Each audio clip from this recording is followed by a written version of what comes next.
आप देख रहे हो मेडिकल नॉलेज और आज हम बात करने वाले हैं एंटीबायोटिक्स क्रीम्स के हवाले से। एंटीबायोटिक्स क्रीम्स क्या होती है? एंटीबायोटिक्स क्रीम्स कंपनियाँ ऐसी क्रीमें बना रही होती है कि जहां अगर हमें कोई छोटा मोटा ज़ख़म लग जाए तो उसको जरासीम से बचाने के लिए, उसके अंदर इन्फेक्शन होने से बचाने के लिए क्रीम्स की शक्ल में एंटीबायोटिक दी होती है। अक्सर औक़ात हम हमारे बच्चे खेलते कूदते या हम ख़ुद काम करते हुए हमें चोट लग जाती है, हमें ज़ख़म हो जाता है जिस्म पे, जिसको अगर हम घर पे ट्रीट करना चाहें तो हमें इस ट्यूब्स के बारे में मालूम होना चाहिए।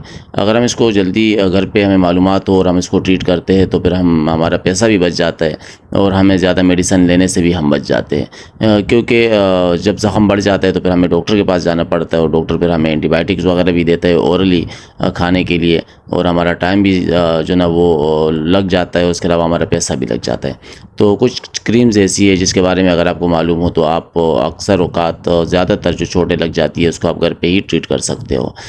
तो चलो शुरू करते हैं कौन कौन सी क्रीम्स है जिसको हम खुद से इस्तेमाल कर सकते हैं। सबसे पहले नंबर पे बेटाजेनिक है, जिसके अंदर जेंटामाइसिन है और बेटामेथासोन है।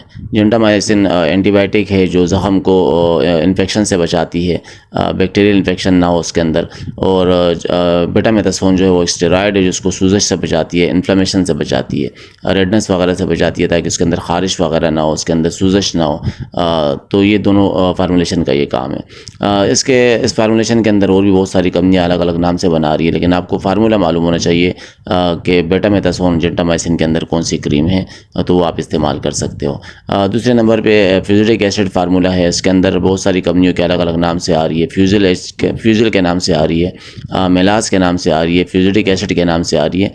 फार्मूलेशन इसका फ्यूजिलिक एसिड है जो एंटीबायोटिक है, उसका काम यही है कि जरासीम से रोकती है ज़ख़म को, उसके अंदर मज़ीद जरासीम पैदा ना हो, और अगर बाहर से कोई जरासीम लगे तो उसको ख़त्म करती है, उसको बचा के रखती है, और उससे ज़ख़म जो है वो जल्दी रिकवर हो जाता है। तीसरे नंबर पे हम बात करें, तीसरे नंबर पे डेक्सा एन के नाम से क्रीम आ रही है, जिसके अंदर डेक्सामेथासोन है जो स्टेरॉयड का काम करती है। स्टेरॉयड का काम आपको बता दिया कि उसका काम होता है सूजश को कम करना, इन्फ्लेमेशन को कम करना, और रिकवर करना ज़ख़म को जल्दी। और इसके साथ जो न्यूमाइसिन है वो एंटीबायोटिक है, तो न्यूमाइसिन का काम है नए इन्फेक्शन से बचाना उसको, कि ज़ख़म के अंदर इन्फेक्शन ना हो जाए और उसको रिकवर करे, उसको ठीक करे। तो ये थी कुछ क्रीमें जो आपके घर में मौजूद होनी चाहिए, आपको उसके बारे में मालूम होना चाहिए, तो आप बहुत सारे ज़ख़म चोट जो आपको लग जाते हैं उसको आप खुद से ट्रीट कर सकते हो। अच्छा, किसी भी ट्यूब का जो ना हमें ज़्यादा देर तक, ज़्यादा अरसे तक इस्तेमाल नहीं करना चाहिए, क्योंकि अगर कोई ट्यूब एंटीबायोटिक ज़ख़म पे काम नहीं कर रही है तो फिर वो क्या होता है कि ट्यूब रेजिस्टेंस हो जाती है, वो फार्मूला रेजिस्टेंस हो जाता है। तो अगर हम 3-4 दिन तक, 5 दिन तक लगाते हैं जिस्म के ऊपर और उससे बेहतर हो रहा होता है तो सही है, हमें इसको लगाना चाहिए, और अगर वो काम नहीं करे तो फिर हमें डॉक्टर को दिखा देना चाहिए। दूसरी बात है कि अक्सर क्रीम से, अक्सर एंटीबायोटिक्स से जो ना मेडिसिन से लोगों को एलर्जी होती है, तो नहीं मालूम कौन से बंदे को किस क्रीम से या एंटीबायोटिक से एलर्जी है।